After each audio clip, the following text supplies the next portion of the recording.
Assalamu алейкум.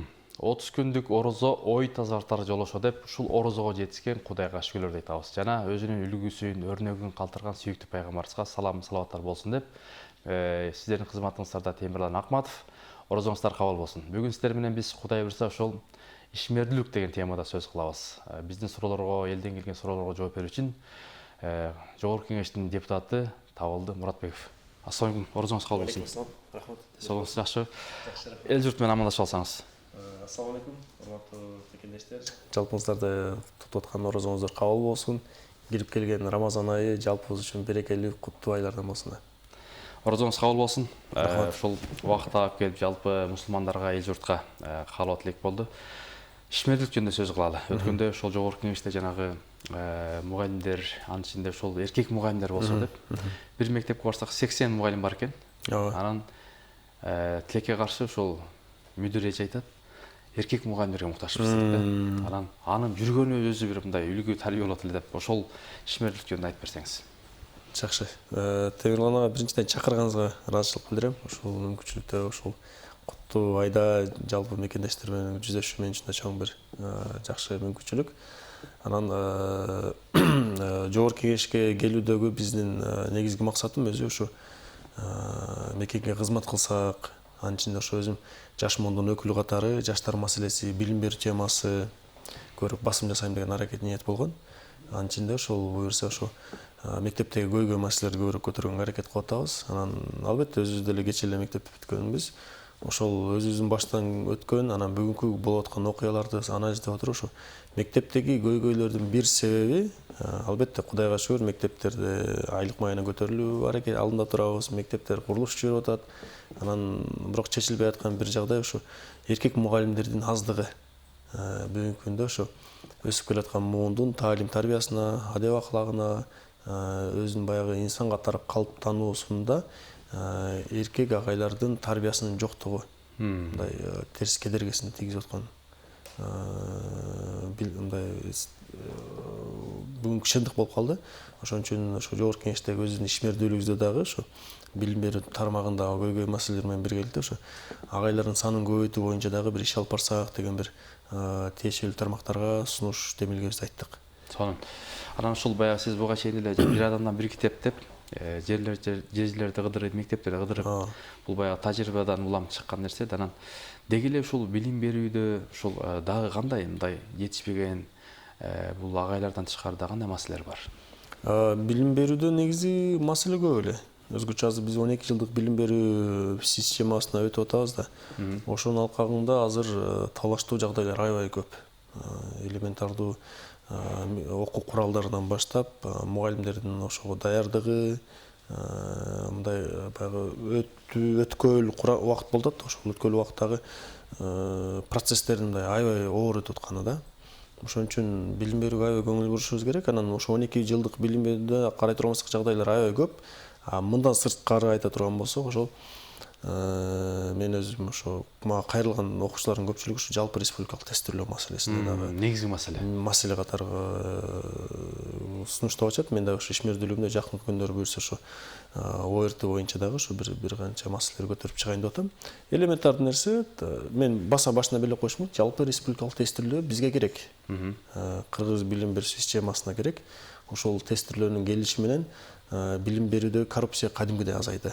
Тактап айтканда бүтүрүүчү класстар мектепти бүтүп, жогорку окуу жайга тапшырууда өзүм билимине жараша, жөндөмүнө жараша, аракет дайындыгына жараша бюджеттик орундарга өткөнгө, татыктуу болсо контракттык орундарга тапшырганга мындай мүмкүнчүлүк түзүлдү да. Болгону жагдай бар, өзгө мындай убакыттын талабы менен өзгөртүш керек болгон жагдайлар түзүлдү.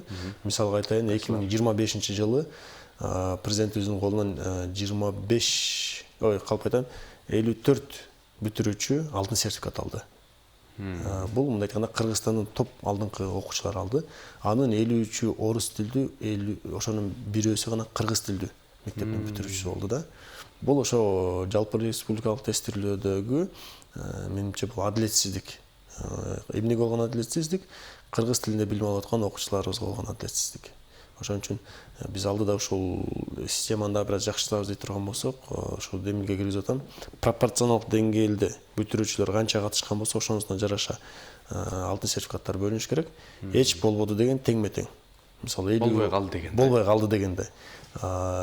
Мисалга 50 окуучуга бүтүрүүчүгө алтын сертификат бериле турган болсо, анын тең жарымы 25 орус тилдүү бүтүрүүчүлөргө, 25 кыргыз тилдүүлөргө. Анткени ушул натыйжанын аркасы менен бүгүнкү күндө мисалы 11 жыл кыргызча окуп, анан акыркы жылы орусча тест тапшырам деп даярданган бүтүрүүчүлөрдүн тенденциясы башталды. Мен мектепти окуу жайга тапшырыш үчүн, демек мен орус класста окушум керек экен, орусча даярданышым керек деген баягы окуучуларда биз мамлекеттик тил, кыргыз тилин сүйүшүбүз керек, кыргыз тилин көтөрүшүбүз керек деген чакырыктар, ураандар менен айтылган менен деңгээлде. Бирок эң төмөнкү билим берүү деңгээлинде биз кылган иштерибиз такыр башка кетип атат. Айтканда жаштарыбызга кыргыз тилге сүйдүрүү, жакындатуу эмес, тескерисинче ошол ОРТ аркылуу эле баягы орус тилинде окуш керек, орус тилинде өнүгүш керек деген сыяктуу чакырыктар болуп калып атат да. Ошон үчүн ошо бир аракети, бирсин ушу жогорку окуу жайларга тапшырууда ошо кыргыз тили да, орус тили да бирдей каралыш керек деген сунуш. Андан сырткары буюрса ошону менен биргеликте алтын сертификат албай калган окуучулар мотивациясы кадимгидей стимул түшүп калат да. Түшөт, ооба. Ошолорго эч болбоду дегенде 210 балдан жогору калган окуучуларга күмүш сертификат берилсин. Андан кийинки мисалы 190дан 210го чейинкилерге коло сертификат берилсин деп демилге бар. Муну окуучулар үчүн бул стимул болуп калат эле. Анан муну уюштуруу жолдору да жеңил. Президенттик стипендияны президентибиз тапшыра турган болсо, алтын сертификатты, күмүш сертификатты облустук деңгээлде губернатор тапшырып койсун. Ардак грамотасын берип койсун, бир аз мотивациялык бир каражат болобу, китеп болобу, планшет берип койсо, окуучулар кайбайсың. Колону болсо райондук деңгээлде тапшырып коюшсун. Бул мындай системдүү алып келүүчү жеңил жолдору бар да. Анан ОРТнын ички маңызында дагы бир аз маселелер бар. Элементарный нерсе. Мисалы, решение требует определенный времени деген сөздү которо турган болсок, мисалы, орус тилинде келе турган 3 сөздөн турган. Кыргызча которо келгенде ал 7-8 болуп кетет экен. Чечим кабыл алуу кайсы бир мөөнөттү талап кылат деген жетишпейбиз. Мындай айтканда дагы ошо баягы орус тилдүү окуучулар жогорку балл алып аткан бир себеби да ошондо экен да. Мындай сүйлөм структуралар жеңил түзүлөт, практикалык. Кыргызча которо келгенде оорлошуп калат. Ушундай бир аз жалпы республика тестелөө боюнча көтөрчү ушундай маселелер бар. Сонун буюрса ишке ашат деген ойдобуз. Анан сиздин баягы ошол интернет желилеринде көбүнчө ошол улуу бабаларыбыз Жусуп Абдрахманов, Касым Казстанов, ошол баягы ошолордун изи менен, алардын үлгүсү менен кетсек деп ошого мындай ыктап. Деги эле биз ошол ата бабалардан ала турган кандай үлгү өрнөктөр бар? Азыркы депутаттарга болсун, элге болсун, жаштарга болсун. Жакшы мындай багыт бердиңиз. Биз өтө бактылуу муун экенбиз. Азыркы жашап жаткан Кыргыз Республикасынын жарандар жалпы жону өтө бир сонун керемет ордо жашап калыптырбыз. Өткөн тарыхыбызды кылчайып карай турган болсок, албетте 840-жылы улуу кыргыз дөлөтү деп мындай дүңгүрөткөн бир укмуш бир мамлекет түптөгөнбүз. Бирок ал учурда азыркыдай санарип доор болбогондуктан, басма болбогондуктан конкреттүү кандай жетишкенбиз, кандай мындай кыргыздардын мындай баалуулуктар болгон, мындай сакталып калган эмес да. Бирок андан кийинки учурда алып келе турган болсок, кыйынчылыктарыбыз көп болгон. Согуш заманында көп жашадык, жер котордук, Алтайга кеттик, Алтайдан келдик мисалы. Енисейде канча туугандар калып калды. Андан сырткары Памир, Кытай мисалы. Айтор кыйынчылык доорлордо келди. Мамлекет Союздун доору, Союздан кийин 91-жылы эгемендүүлүктү алганыбыз бул ошол чоң бир бактылуу инсандардын катарында эгемен мамлекетте жашап калганыбыз болду. Бирок эгемендүүлүк жөн гана келип калган жок. Бул ошол 30-20 жылдардан кийин Жусуп Абдрахманов, Иманалы Айдарбеков, Төрөкул Айтматов, биздин дагы Ишенал Арбаев сыяктуу азыр атса основатель деп атпайбызбы, мамлекет түптөөчүлөр аталарыбыз.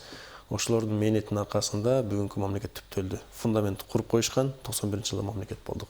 Анан алардын жашап жаткан доорунда алардын кыялы ушул болуптур. Биз мамлекет болуп калсак экен деп. То есть эгемен өзүнчө бир эл түптөп кетсе экен, бир бөлүгүбүз казак, бир бөлүгүбүз өзбек эмес, өзүнчө бүтүндөй бир мамлекет болуп жашап калсак экен деген аракетте болгон экен. Бүгүнкү күндөгү муундун милдетибиз алар окшоп биз баягы эгемен мамлекет түптөш үчүн жан бериш эмес, болгону түптөлгөн мамлекетти өнүктүрүш үчүн, гүлдөтүш үчүн бир аз мээнет кылып койду. анан гүлдөтүп өнүктүрүү дегенде деле бир өтө чоң мээнет керек эмес. Мындай жан бериштин кажети жок. Жөн гана жакшы билим алыш керек, жакшы жаран болуш керек, мыйзамдарды ыйлаш керек. Анан ошого жараша мекенге колдон келген кызматыбызды кылышыбыз керек. Биз дагы өз жолубузда ошол колдон келишинче ар бир тармакта ишибизди кылып келатабыз. Бүгүнкү күндө жогорку кеңешке келип бул багытта иштеп атканыбыз дагы ошо мекенибиздин гүлдөп өнүгүшүнө кошконго салымыбыз, аракетибиз катары баалайм да. Сонун эң сонун. Анан мына биз буюрса орозо бүткөндөн кийин ушул Жашыл Кыргызстан, бир адамдан бир көчөт, жашыл мурас деп ушул баягы эң негизгиси Садыр Нуркожоевичтин демилгесин колдоп, балдар үйүнө, карлар үйүнө, медреселерге, анан областтарга, райондорго көчөт отургузайын деп атабыз. Анан ушул жогорку кеңеште да 7-чи чакырылыштын депутаттары да колдошкон. Колдошуп, ушул баягы бар өздөрү отургузушуп, анан бизде гектарлаган жерлер бар да. Кара Балтада мисалы ошол Индон бар, 250 аял апа жашайт. 70 гектар жер бар экен. Анан аларга биз миңдеген көчөттөрдү отургуздук, алды түшүн берип атат. Жанагы Орто Азия Багымдар биржиндигинин төрагасы Абдулла Ташевич менен биргеликте зам министрлер барып, ошол студенттер, ыктыярчылар барып отургузган. Анан ушул иш-чараны да быйыл кылайын деп атабыз. Анан сиздерде да кандай ошол өлүп бара жатсаң да көчөт отургуз дейт го. Ооба. Пайгамбардын хадиси. Ошого кандай дейсиз? Өтө жакшы бир эме демилгени көтөрдүңүз. Пайгамбар саллаллаху алейхи вассалам айткан ушул кыямат келетсе дагы бир көчөт тигип калганга жетиш деген маанидеги бир хадис бар эмеспи? Бул ар бир мусулман баласы үчүн көчөт тигүү канчалык деңгээлде маанилүү экенин бир көрсөтүп турган, белгилеп турса керек. Анан ар бир мусулман үчүн бул чакырык. Көчөт тигип калыш керек деген ар бир эми бүгүнкү күндө биз кыргыз мамлекети болгондон кийин кыргыз жараны дагы ошо президентибиз жашыл мурас баштаган демилгени дагы ишке ашыруу биздин милдетибиз. Анан биз өз тарабыбыздан да буга чейинки иш аракеттерибиз ошо көчөт тигүү боюнча иштерди аябай жандуу алып кеткенбиз. Мен өзүм айыл өкмөттө иштеп аткан учурда ошо көп жерибизде ошо Аларча парктан бери карай алганда жол боюнда өзүнчө парктарды уюштуруп көчөт тиктик.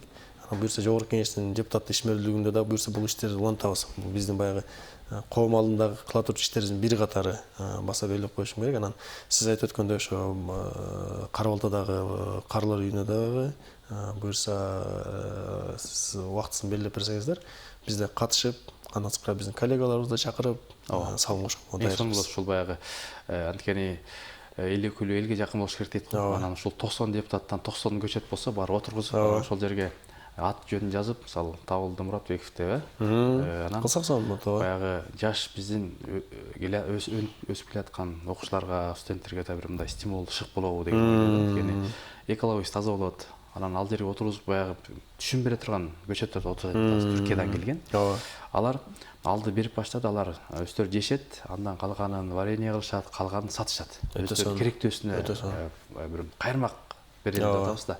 Анан ошого дагы кесиптештериңизге айтып, мындай бир чакырык жасап, балким жанагындай бир ар бир өзүнүн жок дегенде болбой калды дегенде барып райондоруна, аймактарына барып отургузуп, элдин башында аксакалдар менен, имамдар менен, мугалимдер менен барып бир көчөт отурсак, биз келечекте 5-10 жылда керемет өнүп өскөн, көчөттөр көбөйгөн, көбөргөн бир Жашыл Кыргызстан болот деген ойдобуз. Туура айтасыз. Бул баягы көчөт тигүү бул ар бир жарандын колунан келген, мамлекет алдындагы, коом алдындагы бир мындай кичинекей кылып коет иштердин бири да. Ар бир адам ошону жеткизишибиз керек деп мен да кошулуп кетет элем. Анан көчөт тигиш бир. Анан экинчиден көчөттү кандай көчөт тигиш деген дагы суроо бар. Үчүнчүдөн ошол тигилген көчөттү өстүрүп кетүү деген негизги маселе экен. Көчөттү тигип коюу бир жарым мээнет боло турган болсо, ошону өстүрүп кетүү ошончо дагы мээнет талап кылат да. Убагында суусун берип, убагында дарысын берип, витаминдерин караш ошол. Анан тигилген көчөттөр дагы буюрса сиздер менен баштасак, өсүшүп кетиште дагы иш алып барабыз. Ошол Абдулла Ташевич айтып атат, ал адис эмеспи? Анан ошол бир көчөттү отургузуу, баягы суусу, анан коро, тосу, анан ушул баягы кароолчу, караганы ушундай менен бир жарым миң сомго чейин айланат экен бир көчөт. Анан биз ошол атайын мындай сапаттуу, жакшы көчөттөрдү алып келип атат. Анан кээ бир көчөттөр бар экен, жанагындай мындай ат эле болбосо отун болуп калган учурлар бар да. Кошмо өлкөлөрдөн да келип атат жактан бияктан. Ошо кандай көчөт тигебиз дегенде ошол маселе болот да. Көбүнчө баягы көчөт тигиш кетсе, ошо көчөт тигип коюп эле, бирок каралбай калат, же болбосо каралса деле мындай жаратылышка да пайдасы жок. Мисалы кычкылтекти жетиштүү деңгээлде өрбөйт. Же болбосо жоң башка дарактарга зыян тийип калат. Же болбосо мөмө өрбөйт мисалы да. Ошон үчүн баягы туура көчөттү тандап, андан мисалы эртең сиз айтканда жанагы мөмөсүн алып, балдар жесе, карылар жесе, аны сатып баягы күнүмдүк оокатын кылса да бул сонун иш да. Ошого буга чейин дагы көчөт отургузуп, Энере Карылбековна барып, ошол жерге көчөт отургузуп, Нурчигит агай да барган, анан Замир агай барган. Демек баягы ал апалар биздин карылар үйүндөгү мындай муктаж болот экен да. Анан алар бир көңүл бурайын деп атабыз. Анан ушул баягы сиздин комитетиңиздин ишмердүүлүгү жөнүндө сөз кылсак. Көчөт жөнүндө сөз болуп келди. Анан ушул эле биздин комитет азыр бүгүнкү күндө жогорку кеңеште ишмердүүлүк алып бараткан багытыбыз ушу комитет, ошо агрардык комитет. Анын ичинде ошо айыл чарбасы, мал чарбасы, экология, айлана чөйрөнү коргоо маселелер бар. Ушу бизге керемет комитет. Керемет комитет. Мен өзүм көбүрөөк соц комитет, билим берүү, жаштар, агартуу багытында көбүрөөк иш алып барып жүрдүм, бирок анан жергиликтүү бийликте, айыл өкмөттөрдө иштеп калдым. Анан шайлоо учурунда эл менен жолугуп жүргөн учурда дагы, мисалы элден дагы суроо келген суроо талаптардын көбүнчү жер маселеси, суу маселеси, таза суу, ирригация. Анан ошо комитет тандаганда да мен анда агрардыкка барайын дагы эл менен көбүрөөк иштегенге мүмкүнчүлүк түзүлөт экен деп туруп ошо агрардык комитетке тандадык. Анан бүгүнкү күндө дагы ошол багытта иштерди жүргүзүп атабыз. Ошол биз көрүп атабыз интернетте ошо ишмердүүлүктүн баягы мындай төрүнө жүрөсүңөр, баягы эл менен бар жолугуп, анан түп дагы алыс эмеспи. Анан ошол баягы кээ бир маселеди ошол жерден чечип койсо болот, бияка чакыртпай, кээ бир ошол баягы 90 депутат ушул жалпысынан ушул өздөрүнүн аймактарына барып иштесе, эл менен жолугушуп көп маселе чечилет. Кандай дейсиз? Туура айтасыз. Азыркы биз округ менен шайланып келбедикпи? 30 округга бөлүнүп, анан ар бир округдон 3 депутат. Жакшы жагы, мага жаккан жагы, сен иштей турган аудиторияң белгилүү экен. Биринчи кезекте ошол жердин көйгөй маселелерин карап, контроль менен иштейт экенсиң. Албетте башка жерден келген маселелерди карап атабыз, көтөрүүгө аракет кылып атабыз, бирок фокус группаң, фокус эмең бар да. Анан колдон келишинче ошо элге барып жеринен көргөнгө аракет кылып атабыз. 6-7 күн бүт эл менен. Колдон келишинче аракет кылып атабыз. Ошо биякта 1-2-3-4 күн жыйындарыбыз бар. Анан 4-5 күн чыгып кетип, бир аймактарды кыдырып, анан кайра келгенде ошол жерде көтөрүлгөн маселелер келип, кайра бияктан көтөрүп атабыз да. Ошо сиздин аймакта азыр мындай элдин мындай суроо талабы, же чечилбеген маселелер, көйгөйлөр эмнелер көп каралып? Мен байкаганым, бул акыркы бир 4-5 жылдар аралыгында бул эл мурда көбүрөөк маселе болгон ушу соц объекттер боюнча суроо талап аябай жогору болчу. Элементардуу мектеп, бала бакча, таза суу, маданият үй сыяктуу баягы. Азыр акырындык менен алар чечилип отуруп, элдин талабы дагы өзгөрө баштады. Кандай талап? Маселен, мисалы мектеп салына элек жер болгон болсо, мектеп салынгандан кийин ошол мектепке сапаттуу билим бере турган мугалимдер келсе, же болбосо жабдыктар менен камсыздап бергиле деген маселе. Мынтип айтканда биз жаңы бир деңгээлге өтүп баратканыбыз сезилди. Анан бирок тегиз маселе чечилип калды дегендик эмес. Албетте дагы деле баягы соц объекттер салына турчу айылдар бар, ремонт кыла турчу айылдар бар. Андан сырткары азыр эң ортунчундуу маселе биз баягы агрардык мамлекетибизде коебуз. Карапайым калкыбыздын көбү ошо айыл чарба багытында жер иштетет, мал кармайт дегендей. Ушул айыл чарба багытында маселелер көп. Элементардуу ирригация, сугат суу маселелери чечилүүсү, анан мисалы жайларыбыздын деградациясы, жайыттардын деградациясы, ошого байланыштуу баягы чөп тойтун жетишпей калып, жетиштүү деңгээлде жетишпей аткандыгы ушул маселе да. Анан буюрса өзүбүздүн ишмердүүлүгүбүздө дагы ошолорго көбүрөөк басым жасайлы деп атабыз. Сонун өткөндө ошо Эрмек деген мырза келип кетти, ал дагы ошол баягы чырак деп, мугалимдерди колдоп билесиз да. Анан ар бир айылга бир мугалимдерди окутуп берели дейт да. Сапаттуу, жана сиз айткандай, биздин стандартка, комплекстүү талим тарбияга, анан ошол аларды кантип окутасың, биз окутабыз дейт, окутуп берели, бирок ошого айылдан же райондон ошол мугалимди колдоочулар болуш керек дейт. Башкача айтканда, бир мугалимге бир 100 000 сом тегерген акча кетет экен. Ал анан ошол мектепти, ошол окуучуларды чыгарат деп атат. Демек сиз айткандай сапаттуу мындай айтени билген, учурдун талабына ыңгайлашкан жаш кадрлар керек деп атат да. Туура айтасыз. Анан 1000ден ашык мугалимдер тарбиялаптыр. Анан сиздин дагы азыркы маселеңиз өтө актуалдуу. Демек баягы окуган эл узут дейт, мугалимдер сапаттуу болсо балдар эртең жакшы талим тарбия алып чыгат. Анан Садыр Нуркожоевич айтып атпайбы, бизде нефти жок. Бирок эмне билим менен, илим менен, ыйманы менен дүйнөлүк ошол жарыштарды болсун, башкаларды болсун мындай ат салышсак болот депчи. Кандай дейсиз? Кошулам. Чырак фонду боюнча белгилеп кеттиңиз. Азыр мугалим аталып калды го деп фонд аталышы. Эрмек досубуз дагы айыптуу сонун жакшы кылып атат. Мындай бир келечек ээлери болгон жаштарды тарбиялап чыгаруудагы бирден милдетти аткарган. Ушу мугалимдерди мыкты даярдоо боюнча жакшы долбоор кетти. Биз дагы ошол долбоорду көрүп аябай суктанабыз. Досубуз менен сыймыктанабыз биринчиден. Анан ошол ишти дагы жайылтышыбыз керек. Биз да колдон келишинче салым кошконго даярбыз. Анан өз тарабыбыздан биз дагы ошо бир убактарда ошо мен өзүм түптөн болгондон түптүн жаштарын активдүү баягы жарандарды чогултуп бир прогресс деп уюм түптөгөнбүз. Ошол 2019-жылы башталган иш аракетибиз 2021-жылы Минюстан каттоодон өттүк. Жакында 5 жылдын белгиленди расмий түрдө. Ошонун аркасында бүгүн ошо 5 жыл аралыгынан бери мектеп окуучулары менен, мугалимдер менен тыгыз иштешип келатабыз. Бул баягы садака берсең дагы жакыныңан башта дейт го, биринчи үй бүлөңөн башта депчи. Ошол сыяктуу эле коомго бир жакшы нерсени үлгү кылып чыгарам дей турган болсоң, ошо биринчи өзүң айылыңан, мектебиңен, анан райондон деген сыяктуу иш аракет болду. Ошол биз баштаган прогресс долбоору бүгүнкү күндө ошол эле Нарын облусунун Кочкор районунда ишке ашып атат. Прогресс Кочкор деген аталыш менен, андан сырткары прогресс өзгөрүш деген аталыш менен Токтогул районунда ишке ашып атат. Кудайым буйрса ушул аракеттерибизди буйрса ошо өзүбүздүн Ысык Көл облусунда толук жайылтып туруп, анан бир платформа бекемделген, анан бүткүл Кыргызстанга жайылтсак деген тилек бар да. Биз бир адамдан бир китеп деген долбоор менен баштап Кыргызстан түрө кыдырып жүрдүк да.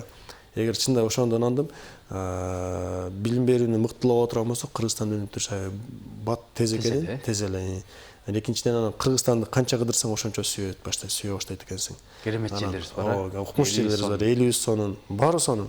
Болгону бир аз аракет кылышыбыз керек, жалпы аракет керек да. Анан ошо Өзбекстанда дагы Өзбекстан президенти Шахмат Миромонович биз бир адамды бириктеп уюштуруп жүргөндө ал дагы бир жакшы демилге көтөргөн. Өзүнүн кызматкерлерин алдында ар бириң өзүң мектебиңе барып китеп тапшыр, мектебиң барып иштеш деген бир чакырык таштаган да. Ошол сыяктуу эле биз дагы мейли депутат болобу, мейли министрби, бизнесменби, же Бишкекте жүргөн бир мындай жеке тармакта иштеген адам болобу, ар бирибиз ошону мойнубузга алышыбыз керек. Кыргызстанды өзгөртпөсөк дагы эч болбодо дегенде айылыбызга, мектебибизге барып кызмат кылып салым кошо турган болсок, ошол Кыргызстандын тез өнүгүшүнө кошкон салымыбыз ошол болот эле да. Эң сонун. Табылды мырза, убакыт зымырап учуп кетти. Ошол жалпы биздин көрүүчүлөргө, мусулмандарга сиздин жыйынтыктоо каалоо тилегиңиз болсун. Жалпыңыздарды ушу куттуу Рамазан айыңыздар менен чын жүрөктөн куттуктайм. Рамазан айы да бул Кудай Тааламдын бизге берген чоң бир бакыт күндөрүнүн бири. Ошо Рамазан айында адам тазаланат, руханий жактан дагы, физикалык жактан дагы ошого жараша жакшы ниеттер, жакшы максаттар пайда болот. Кудай Таалам ошол күндөрдө кылган дуа тилектериңиздерди, койгон максаттарыңыздарды кабыл кылсын. Эң негизгиси ошо орозоңуздар кабыл болсун. Рахмат, алтындай болгон убакытты бөлүп келип, элибизге жакшы насаат, ишмерлик жөнүндө айтып бердиңиздер. Кудай Таала ошол туткан орозоңуздарды кабыл кылсын. Эмне тилек кылсаңыздар, баардыгы 100% кабыл болсун деп. Кыргызстаныбызга салым кошолу. Чымчыктай, балким кумурскадай. Кыргызстаныбызга салым кошсок, Кыргызстаныбыз 5-10 жылдын ичинде Кудай буйрса керемет Кыргызстан болот. Жашыл Кыргызстан болот, өнүккөн Кыргызстан болот. Жана башка элге жардам колун сунган Кыргызстан болот деп биз толук ишенебиз, бөркүбүздү көрөбүз. Ишиңиз ийгилик болсун. Кийинки эфирден амандашканга чейин Аллах Тааланын саламы, тынчтыгы, берекеси сиздер менен болсун.